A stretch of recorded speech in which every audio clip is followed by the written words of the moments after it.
So Dead Rising Deluxe Remaster, this game fits the title. It definitely is a deluxe remaster.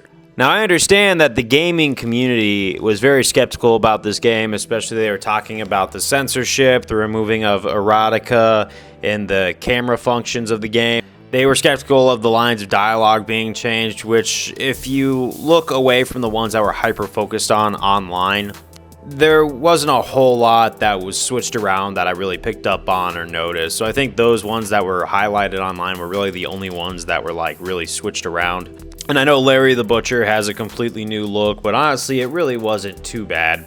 But if you take all of the things that were quote-unquote negatives and you put it to the side, which isn't a whole lot, everything else in this game really stood out. Yes, was I disappointed that the original Frank actor, Frank West, wasn't returning?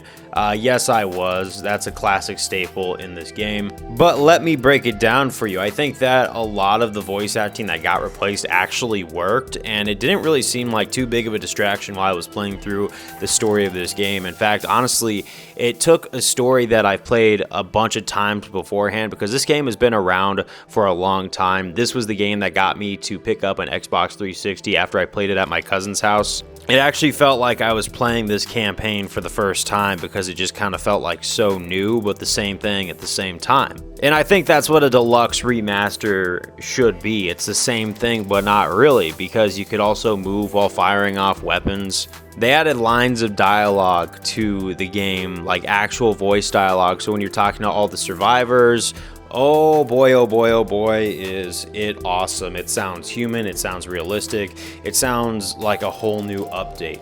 Speaking of which, you finally get to hear what Otis sounds like, and you know what? I think it's exactly what I believe he would sound like. And I don't think any of us actually really hated Otis. Now, we did not like that you couldn't skip his dialogue in the first game, and if you skipped it, he'd call you back and keep telling you you were rude until you heard it out. And sometimes that didn't mix well if you were in with a gigantic group of zombies or trying to hyper-focus on saving 6 survivors at once, especially when the AI in the original game was quite questionable, which they did update. I'm going to get to that next. But they managed to take Otis and take out all the bad, leave all the good, and actually put in some good with like a really great voice actor, to the point where like it's like finally we had a complete human Otis that we've always asked for, that doesn't, you know, pester us to hear him out all the time, because we might actually just be cornered or trying to do something.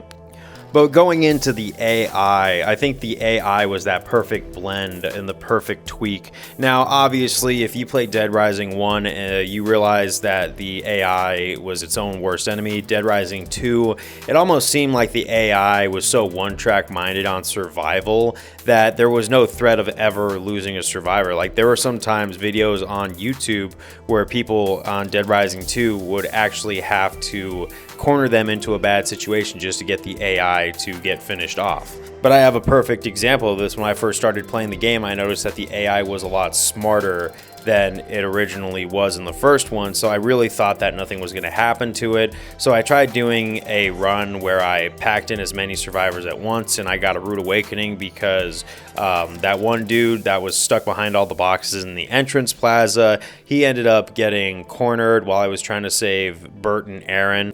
He ended up getting eaten by zombies, and then I realized that, yeah, although they have a complete redone attitude and they're not going to just not listen to you and they're not going to get themselves into bad situations, there's still the threat of losing survivors there too, which is good because I want this game to have some bit of a challenge. I don't want it to be annoyingly difficult to the point where I'm tossing my controller at the wall, but it just shows that Capcom really found balance with this one. And that's another thing I really wanted to talk about, because let's go into overtime mode, because I don't really want to make this a story recap of the game. I might do this sometime later. But overtime mode and the part where the special forces shows up is that perfect example. Because the special forces, I feel like, were upped in difficulty quite a bit.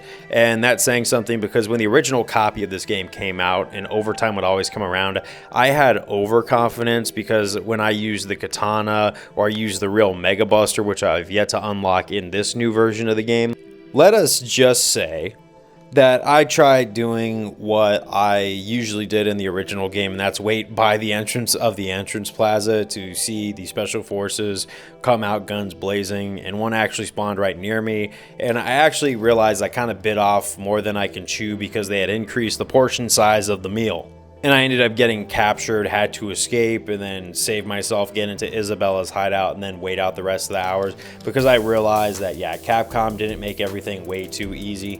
So I was quite nervous going into overtime mode, especially when you have to get the first aid kit from the supermarket. I know that there's like 12 special forces guys cram-packed into that area, but especially now that they were all kind of replaced in different areas, it made it for a whole new challenge, and I did prevail, but it was a nail-bite, super close call. So overtime mode, I really thought I should work smart, not hard, especially when it comes to the final boss of Brock. Now, obviously, the AI being questionably not very intelligent in the original cutout game allowed us to beat Brock with ease. We lure him down to the tank, kick him in the face, let him hop back up, come down, go on repeat. Ironically, the final boss was something that I was wondering where this was actually going to go. So I had to respect Brock's moves. I had to understand where he was. I couldn't just exploit the AI in this one. But on the brighter note, I could use different abilities that Frank gains over the game to face him down. And you could even do super moves on him, which help you damage him in really good ways. So it's not that it was the same boss, just harder. The fact that it felt like a completely new feel to the final boss that was doable, but it was almost like guiding the AI. You could still lose at this game if you did not understand what it was you were doing. And that's that perfect mix, because some games are just super hard like Dark Souls, or then some games are so easy you might as well be playing Viva Pinata 3 or whatever if that game is real. But you could tell overall that Capcom didn't just care about what happened on the outside of this game, but the inner workings and how everything flowed. Like with Adam the Clown, some psychopaths actually had really awesome feels to them. Like Adam had this thing where if you pop the red balloon he was blowing up, then it would damage him, but if you pop the green one, it would revamp his health. So you could tell that there were little micro details that they worked on that really gave this game its own unique little twist that says, hey, we're not just giving it a new skin, we're actually doing the hard work to remake it inside and out. And that's kind of what I wanted to conclude this by saying, is that Capcom kind of cares. We have a lot of game companies now that launch incomplete games, and look, I know that sometimes I give the gaming community flack for complaining too much, but some of their criticisms are warranted with the overdependency on loot boxes, sometimes online servers not working, some games going peer-to-peer, which makes connecting with players online. Some people have really good connections, some people have bad connections, just so they could save up on server costs, etc. The list goes on. Some of those criticisms are warranted. But one of the big ones is that, yeah, some of these games when they release, they feel broken at launch, but I don't think that's ever been a case with Capcom, but I'm not going to say, because Dead Rising Deluxe Remaster is the only remake that I've played by Capcom. I've never played Resident Evil, so I can't speak completely on that. But this game felt complete. It felt like it worked. It felt like everything was good, and it took me on a nostalgia trip that somehow seemed new. So I'm going to give this game a 9 out of 10 and recommend people buy it, because it definitely is worth the $50 that I paid for it. I had fun with it, and I still got to go dive back into it again and do some more digging into it. And you could definitely expect some new Dead Rising content on this channel, because when I replay this game, I'm going to want to get some clips of just what it is I'm doing and what I'm experimenting with.